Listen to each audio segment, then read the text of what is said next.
সবাইকে ওয়েলকাম করছি ক্লায়েন্টের লাইভ প্রজেক্টের আরো একটি নতুন ভিডিওতে। এই ভিডিওতে মূলত আমরা দেখব ক্যাম্পেইন চালিয়ে বসে থাকলেই হবে না, ক্যাম্পেইনগুলোকে অপটিমাইজ করতে হবে এবং অপটিমাইজ করার জন্য যে বিষয়গুলো অবশ্যই গুরুত্বপূর্ণ সেই বিষয়গুলো নিয়ে কমপ্লিটভাবে আলোচনা করার ট্রাই করব। সো প্রথমত আমরা ওভারভিউ সেকশনে চলে আসলাম অ্যান্ড আফটার দ্যাট ওভারভিউ সেকশনে আসার পরে আমরা এখান থেকে কাস্টম ডেট এবং সিলেক্ট করতে পারি এটা। এরপরে এখান থেকে ইনসাইট অ্যান্ড রিপোর্টের আন্ডারে আমরা সার্চ টার্মে ক্লিক করে আমরা সার্চ টার্মটা অ্যানালাইসিস করব আমাদের ক্যাম্পেইন অপটিমাইজ করার জন্য। এই বিষয়গুলো অবশ্যই গুরুত্বপূর্ণ। সো এখান থেকে আবারও আমরা ডেট চেঞ্জ করতে পারি কাস্টমভাবে, চাইলে সেটা 28 দিন 7 দিন অথবা এর থেকে বেশি দিতে পারি। এইখান থেকে দিস মান্থ দিতে পারি, যেভাবে আমাদের প্রয়োজন হবে সেভাবে আমরা এখান থেকে সিলেক্ট করতে পারি। সো এখান থেকে লাস্ট 7 ডেজ অথবা 14 দিন এটা, বা আগস্টের 1 থেকে 12 মানে 22 আগস্ট, 1 আগস্ট থেকে শুরু করে 22 আগস্ট। তো এরপরে দেখতে পাচ্ছেন আমাদের সার্চ টার্মের আন্ডারে এখান থেকে কোনগুলো এক্সক্লুডেড করা হয়েছে, কোনগুলো অ্যাডেড করা হয়েছে, বা কোন সার্চ টার্মগুলো আমাদের ডিসক্রিপশনে আমরা অ্যাড করব অথবা আমাদের অ্যাড গ্রুপে, অথবা এখান থেকে কোন সার্চ টার্মটা আমরা নেগেটিভ কিওয়ার্ড হিসেবে অ্যাড করব অথবা আমাদের অ্যাড গ্রুপে অ্যাড করব। সো এখান থেকে সিলেক্ট করে আমরা সহজেই সেটা অ্যাজ এ নেগেটিভ অথবা অ্যাড গ্রুপে অ্যাড করতে পারি। নেগেটিভ বলতে নেগেটিভ কিওয়ার্ডে চলে যাবে, আমরা যদি অ্যাড গ্রুপে অ্যাড করি তাহলে আমাদের অ্যাড গ্রুপে সহজেই অ্যাড হয়ে যাবে আর কি এখান থেকে সিলেক্ট করলে।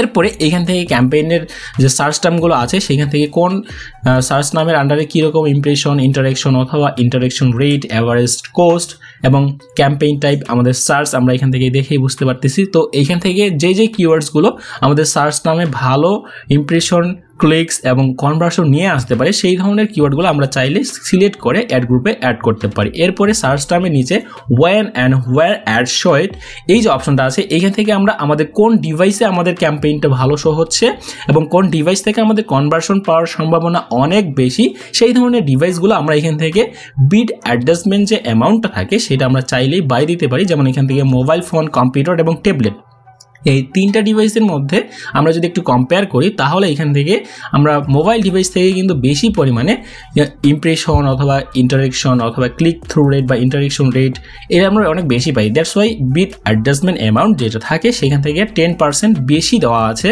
যেন আমাদের 10% বা 10% বেশি টাকা পয়সা আমাদের মোবাইল ফোনের প্রতি বা মোবাইল ডিভাইসে বেশি খরচ হয়। সেখান থেকে আমাদের কনভার্সন আসার সম্ভাবনা অনেক বেশি, কারণ সেখান থেকে আমরা ইমপ্রেশন থেকে শুরু করে এভরিথিং বেশি পাচ্ছি। সো এখান থেকে দেখতে পাচ্ছেন সেজন্য এখানে ইনক্রিজ করা হয়েছে বিডের অ্যাডজাস্টমেন্ট যে অ্যামাউন্টটা থাকে 10% বা 10% বেশি করা হয়েছে। দেন এখান থেকে আমরা চাইলে এটাকে আরও কমিয়ে অথবা বাড়িয়ে দিতে পারি, তবে সর্বনিম্ন মনে হয় 10% দেওয়া যায়। এরপরে আমরা এখান থেকে যদি নিচে আসি তাহলে এখান থেকে আমাদের মোবাইল ডিভাইসে দেওয়া হয়েছে 10% বেশি এবং এরপরে কম্পিউটারে এখান থেকে -100 করে দেওয়া হয়েছে, কারণ এখান থেকে অনেক কম আর কি। এরপরে আমরা এখান থেকে ল্যান্ডিং পেজে ক্লিক করলে ল্যান্ডিং পেজে আমাদের কোন ধরনের ল্যান্ডিং পেজে ইউজাররা বেশি ইন্টারেকশন করতেছে সেই ধরনের ল্যান্ডিং পেজগুলোর ইউআরএল সহ আমরা এখানে দেখতে পাবো। এটা দেখে আমাদের এটা বোধগম্য হবে যে কোন ধরনের ল্যান্ডিং পেজ আমরা ব্যবহার করেছিলাম এবং সেইখানে ইউজাররা যাচ্ছিল কিনা, সেইখান থেকে আমরা এটা সহজে বুঝতে পারবো। সো এখান থেকে ইউজাররা যে ল্যান্ডিং পেজে বেশি যাচ্ছে বা যেই পেজগুলোতে বেশি যাচ্ছে এবং এখান থেকে ক্লিক কোনটাতে বেশি, কোনটাতে ইমপ্রেশন বেশি, সিটিআর বেশি, সো এখান থেকে আমরা এখানে দেখলে বুঝতেই পারবো। এরপরে আমরা এখান থেকে যদি অ্যাসেট গ্রুপ অথবা আমাদের পরবর্তী যে অপশনগুলো আছে অপটিমাইজ করার জন্য, এরপরে অ্যাসেট গ্রুপে ক্লিক করলে আমরা কোন ধরনের অ্যাসেট গ্রুপ ব্যবহার করা হয়েছে সেটাও দেখতে পাবো এবং স্ট্যাটাস এটা আসলে এলিজিবল কিনা সেটাও আমরা দেখতে পাবো। এরপরে আমরা যদি অ্যাসেটে চলে আসি, অ্যাসেটে আসার পরে এখান থেকে আমরা দেখতে পাচ্ছি কোন ধরনের অ্যাসেট ব্যবহার করা হয়েছে, যেমন কল আউট এবং কল। এরপরে আমরা সাইড লিঙ্ক অনেকগুলো দেখতে পাচ্ছি। আমরা এখান থেকে চাইলে আমাদের ক্যাম্পেইনের জন্য কোনটা রাখবো না, কোনটা অ্যাক্টিভ অপশনে থাকবে বা কোনটা পোজ করে রাখবো, এটা আমরা এখান থেকে সহজে বুঝতে পারবো। এরপরে দেখতে পাচ্ছেন এখান থেকে অ্যাসেট টাইপগুলো call out, call, side link অনেকগুলো টাইপের অ্যাসেট হয়। আমরা এখান থেকে আরেকটা বিষয় আমরা এনশিওর করতে চাই যে আমরা যদি একটু নিচে স্ক্রলিং করি, হ্যাঁ, যেমন সাইড লিঙ্ক, তারপরে আরও যে বিষয়গুলো থাকে বা আরও যে অ্যাসেট গ্রুপ বা অ্যাসেটগুলো থাকে সেগুলো আমরা এখান থেকে দেখতে পাবো। এরপরে এখান থেকে আমি আরেকটা বিষয় কনফার্ম করতে চাই, সেটা হচ্ছে আমরা কিন্তু আমাদের কনভার্সনটা হোয়াটসঅ্যাপে নিয়ে আসতে পারি কলস অনলি অ্যাডের মাধ্যমে। গুগলের কলস অনলি অ্যাডের মাধ্যমে আমরা দেখতে পাচ্ছেন এখান থেকে হোয়াটসঅ্যাপ আমাদের অ্যাসেট টাইপ হচ্ছে মেসেজ, তারা সরাসরি আমাদের হোয়াটসঅ্যাপ নাম্বারে মেসেজ করতে পারবে, যেই নাম্বারটা অবশ্যই আমাদের ল্যান্ডিং পেজে থাকতে হবে। এবং এখান থেকে প্রথম যে মেসেজটা থাকবে এখানে hi how we can help you, এরপরে ক্যাম্পেইন লেভেলে এটা করা হয়েছে।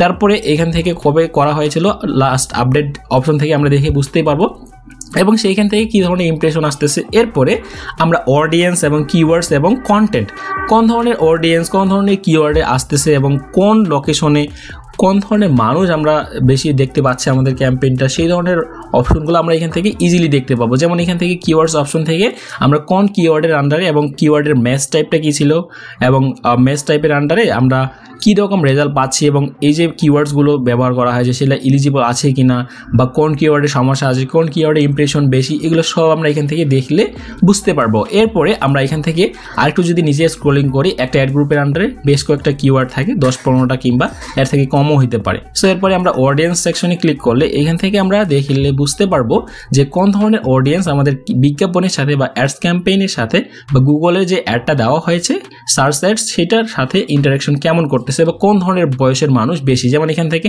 18 থেকে 24 এটা অনেক কম, এরপরে আমরা এখান থেকে 25 থেকে 34 দেখতে পাচ্ছি অনেক বেশি, দেন এখান থেকে 35 থেকে 44, 45 থেকে 54 এবং লাস্টলি আননোনের সংখ্যাটাও বেশি দেখতে পাচ্ছি। এরপরে জেন্ডার, মেল ফিমেল, কোন ধরনের জেন্ডারের বেশি আসলে ইন্টারাকশন ক্যাম্পেইনের সাথে। তারপরে হাউস হোল্ড ইনকাম, এটা কিন্তু আমাদের বাংলাদেশের জন্য অ্যাভেলেবেল না, অন্যান্য কান্ট্রির জন্য এটা অ্যাভেলেবল আছে। এবং এখান থেকে টপ 10, টপ 20 এই ধরনের যে অপশনগুলো আছে, লয়ার, তারপরে কতগুলো বেশি কম, এগুলো আমরা এখান থেকে দেখলে বুঝতে পারবো এবং কোনগুলো পোজ করা হয়েছে বা এলিজিবল আছে কোনগুলো, যেগুলো আমাদের কাজে লাগবে না সেগুলো পোস্ট করা হয়েছে। দেন এখান থেকে লোকেশন, সো ক্লায়েন্টের লোকেশন দুবাই, দ্যাটস ওয়াই প্রথম যে আমাদের লোকেশনটা আমরা দেখতে পাচ্ছি সেটা কিন্তু দুবাই আরব আমিরাতস। তো এখান থেকে আমরা প্রত্যেকটা লোকেশন যেটা আমরা ক্যাম্পেইনের জন্য আমাদের অ্যাডভান্স সার্চ বা অ্যাডভান্স লোকেশনে গিয়ে আমরা ক্লিক করছিলাম বা সিলেক্ট করছিলাম। সো এখান থেকে কোন লোকেশনের আন্ডারে আমাদের impression, click, interaction rate, average cost বেশি, এগুলো আমরা এখান থেকে দেখলে সহজে বুঝতে পারবো এবং আমরা ক্লায়েন্টকে সাজেস্ট করতে পারবো যে এই ধরনের লোকেশনগুলো থেকে আমরা বেশি পরিমাণে কনভার্সন নিয়ে আসতে পারি অথবা সেলস নিয়ে আসতে পারি। সো এরপরে আমরা যদি কন্টেন্টে ক্লিক করি, কন্টেন্ট বলতে এখানে কোন কন্টেন্ট বা কোন কিওয়ার্ডসগুলো বা কোন কথাবার্তাগুলো এক্সক্লুশন করা হয়েছিল বা এক্সক্লুড করা হয়েছিল বা বাদ দিয়ে দেওয়া হয়েছিল সহজ কথা বলতে গেলে। সো এইখানে এই যে কন্টেন্টগুলো দেখতে পাচ্ছেন, MR, অ্যাড হোম, তারপর অটো, ফ্রি, এই যে কেরিয়ার, এই যে অনেকগুলো যে কিওয়ার্ডস আমরা দেখতে পাচ্ছি এগুলো কিন্তু সবগুলোই এক্সক্লুড করা হয়েছে। অর্থাৎ এই ধরনের যে সার্চ টার্ম আছে বা কথাবার্তাগুলো আছে এগুলো দিয়ে মানুষ যদি সার্চ করে তাহলে আমাদের ক্যাম্পেইনটা শো করবে না। সো এখান থেকে এই ধরনের অপশনগুলো অবশ্যই আমাদের এক্সক্লুড করা প্রয়োজন, না হলে আমাদের ক্যাম্পেইনের কস্ট বেড়ে যাবে অথবা ইমপ্রেশন ঠিকই কাউন্ট হবে বাট দিন শেষে কনভার্সন আসবে না। সো এরপরে আমরা যদি অ্যাড স্কেজুল অপশনে চলে যাই তাহলে এখান থেকে আমরা সহজেই বুঝতে পারবো কোন ধরনের দিনগুলোতে কোন সময়ে অ্যাডগুলো আমাদের রান করা হয়েছিল। যেমন থার্সডে, ওয়েডনেসডে 9টা থেকে 9টা, দিন 9টা থেকে শুরু করে রাত 9টা, তারপর ফ্রাইডে প্রত্যেকটাই 9টা থেকে 9টা, মানে দিন সকাল 9টা থেকে রাত 9টা পর্যন্ত করা হয়েছে।